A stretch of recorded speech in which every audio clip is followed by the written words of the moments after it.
Austin Tyler Reeves, ang binansagang hillbilly Kobe. Nakuha niya ang palayaw na yan dahil isa siyang country boy, hustle player at hindi takot tumira sa mga crucial moments. May mataas na IQ, kaya katuwa ang natawag na hillbilly Kobe. At sakto rin na nasa LA siya, lumaking die-hard Laker fan. Bibihira pa naman sa isang pro athlete ang ma-fulfill ang pangarap na team na mapaglaruan mula pagkabata.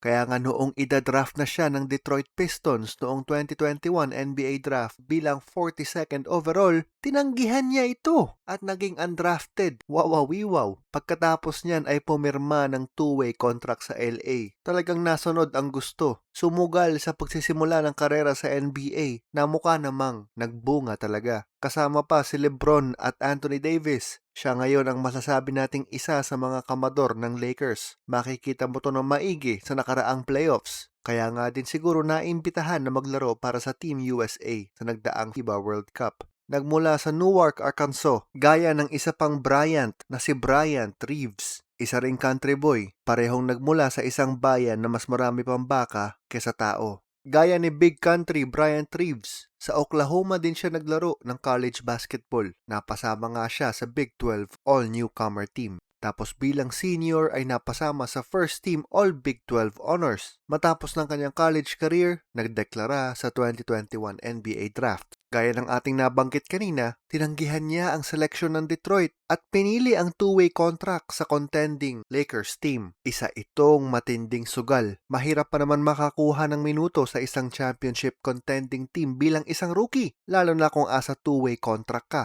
Pero yun na nga, kaagad naman itong na-convert sa isang standard NBA contract dahil sa kanyang magandang ipinakita noong training camp. Sa kanyang NBA debut, pumukol siya ng 8 points lamang off the bench. Pero sa December 15 kontra sa Mavs, umiskor siya ng 15 points on 5 for 8 shooting sa 3. 5-3 at siya pa ang tumira ng game-winning 3-point shot.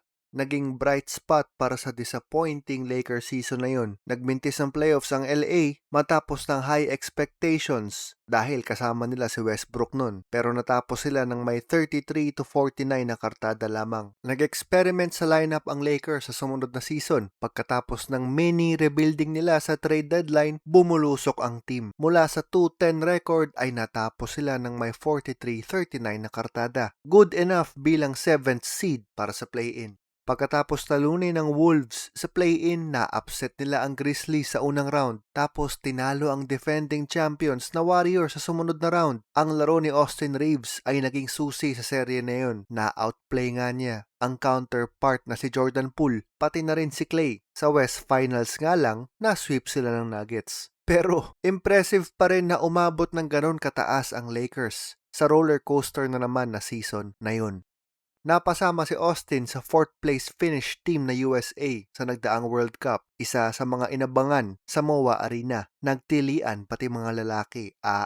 Siya nga lang ang pangatlong undrafted NBA player sa US national team matapos nina Ben Wallace at Brad Miller. Pumirma ng 4-year, $54 million contract extension para manatili sa LA. Tapos kamakailan ay tinulungan ng Lakers na tanghaling inaugural champion sa NBA in-season tournament. Isa pa rin sa mga bright spots ng LA sa isa na namang roller coaster season ngayon mula sa pagiging undrafted hanggang sa paglalaro sa team na iniidolo. Isang feel-good story lamplok ang karera so far ni Austin, your him. Ay siya plok. Luis Ascona sa sulat ni Ryan Garcia hanggang sa susunod na episode ng Jump Balero.